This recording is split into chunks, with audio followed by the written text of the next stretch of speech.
In the 1930s, Adolf Hitler envisioned an affordable people's car, or Volkswagen, for Germany's new Autobahn network. He tasked engineer Ferdinand Porsche with designing a car that could sell for no more than 1,000 Reichsmarks. Porsche created a rounded, air-cooled prototype that met the specifications: 4 seats, a cruising speed of 100 kilometers per hour, and fuel efficiency around 40 miles per gallon. On May 26, 1938, Hitler laid the cornerstone at the Wolfsburg factory, which was modeled on Ford's River Rouge plant.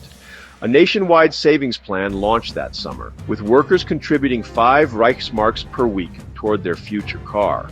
Officials promised massive output, but the war halted those plans. Civilian Beetle prototypes appeared only in small numbers by 1940. As World War II escalated, the Wolfsburg plant was repurposed for military production.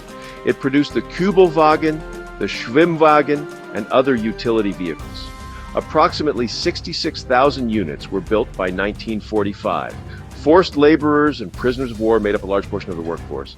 Allied bombing damaged the plant significantly. In April 1945, U.S. forces took Wolfsburg, and the factory was used temporarily for military vehicle servicing. By mid-1945, the British military government assumed control of the factory. Major Ivan Hurst, an RAF officer, pushed to revive the plant. He ordered 20,000 Beetles for British military use. In December 1945, 55 Beetles were assembled under British supervision. In 1946, Volkswagen returned to German control. Heinrich Nordhoff became managing director in 1948 and began rebuilding the brand. So, production jumped from 10,000 units in 1946 to nearly 20,000 in 1948. By August 1955, Volkswagen had produced its 1 millionth Beetle. In the 1950s, Volkswagen expanded to international markets, and while early exports to Britain and Scandinavia proved successful. U.S. sales were initially weak due to the Beetle's size and, honestly, its association with the war. That changed in 1959 with the launch of the Think Small campaign by advertising agency Doyle Dane Bernbach. It embraced the Beetle's quirks and made them strengths. By the early 1960s, the Beetle became the top-selling imported car in the U.S. In 1960, Volkswagen was partially privatized. In 1968, the U.S. alone bought over 500,000 Beetles. Around 1971, the Beetle overtook the Ford Model T as the highest production car model in history. At the same time, the Beetle found a place in pop culture.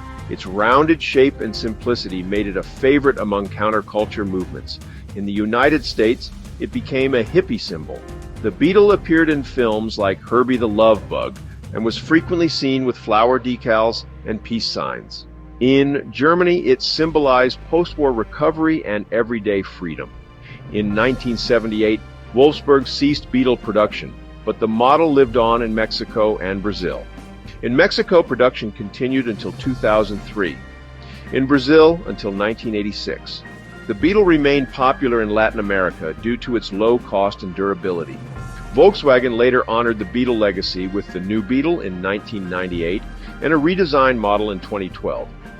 The final original Beetle came off the line in Puebla, Mexico, on July 30th, 2003. In total, over 21.5 million original Beetles were built, making it the most produced car of a single design in automotive history.